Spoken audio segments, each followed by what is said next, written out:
agar manusia tidak bersyukur dan berpaling dari jalan Allah. Itu godaan setan. Kadang tidak kita sadari. Itu yang pertama. Masih banyak tipu daya setan agar manusia itu berpaling dari jalan Allah.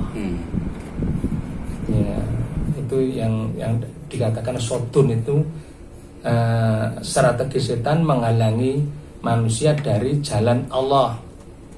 Ada juga strategi setan yang ini waswasah, itu namanya apa? Membisiki dengan berbagai kemaksiatan dalam dada manusia. Ya. Dibikin manusia dibisiki dengan bisikan rayuan setan agar manusia terjebak kepada kemaksiatan. Ada juga lagi setan menggoda yang dinamakan tahfif, yaitu menakut-nakuti manusia. Bukan berarti berubah wujud menjadi makhluk yang mengerikan, tidak, itu keliru. Orang sering keliru dalam menafsirkan itu, tidak seperti itu ya. Setan tidak mungkin menggoda dengan menakut-nakuti manusia seperti itu, tidak. Tapi menakut-nakuti apa? Menakut-nakuti manusia ya, dengan kemiskinan dan sebagainya.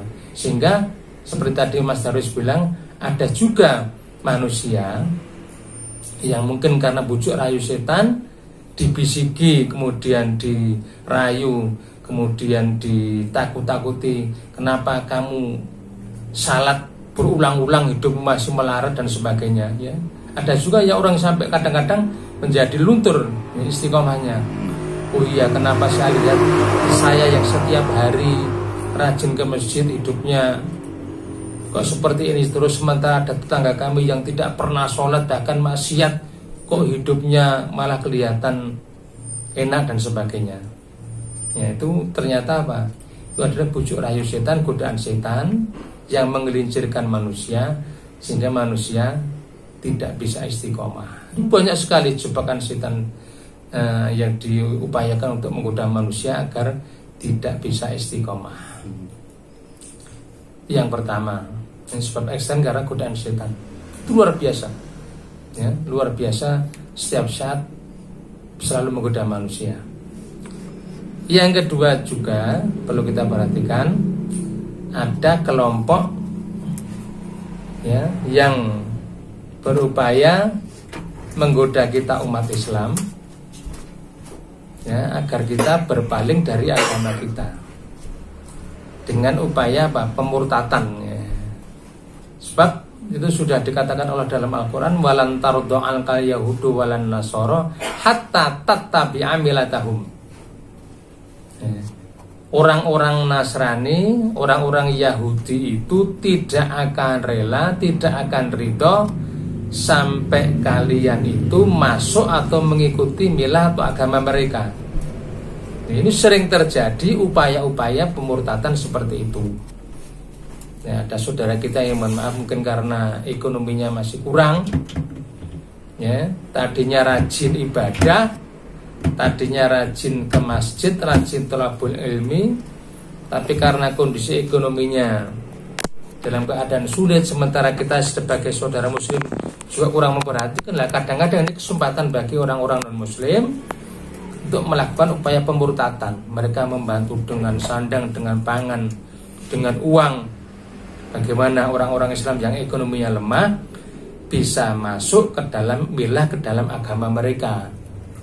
Ya, seperti Mas Darwis tadi bilang, mungkin karena faktor ekonomi. Ya, itu betul. Kadang-kadang karena godaan karena godaan ekonomi yang tidak kunjung membaik, sementara saudara kita Islam yang mampu tidak mau membantu, justru orang lain yang non muslim yang membantu mereka, kemudian ia rela meninggalkan agama mereka. Itu juga karena faktor ekstern, orang-orang non muslim yang berupaya melakukan pemurtatan kepada kita orang-orang yang Islam yang beriman. Pendengar yang dirahmati Allah, itu sebab yang kedua. Jadi yang pertama ekstern karena pengaruh godaan setan, yang kedua karena golongan non muslim yang tidak rela sampai kita masuk ke dalam agama mereka. Ini bukan main-main. Kadang-kadang tanpa kita sadar, data sering menunjukkan hampir tiap hari jumlah orang-orang Islam itu mengalami penurunan karena dibujuk rayu oleh golongan kafir sehingga mereka meninggalkan agama Islam. Pendengar yang dirahmati Allah, kemudian ada sebab intern dari dalam kita, dari dalam kita sendiri. Karena mohon maaf, karena kita tidak mengkaji agama secara benar, secara sungguh-sungguh. Kadang-kadang kita hanya Islam secara ikut-ikutan, tidak mau belajar, tidak thalabur ilmi, beranggapan bahwa semua agama itu baik, semua agama itu sama. Toh dari mana jalannya berbeda, semua akan menuju ke jalan yang sama, yaitu Tuhan. Jadi inilah yang kadang-kadang Islamnya masih buyah, dia tidak bisa istiqomah karena mereka beranggapan bahwa semua agama itu sama.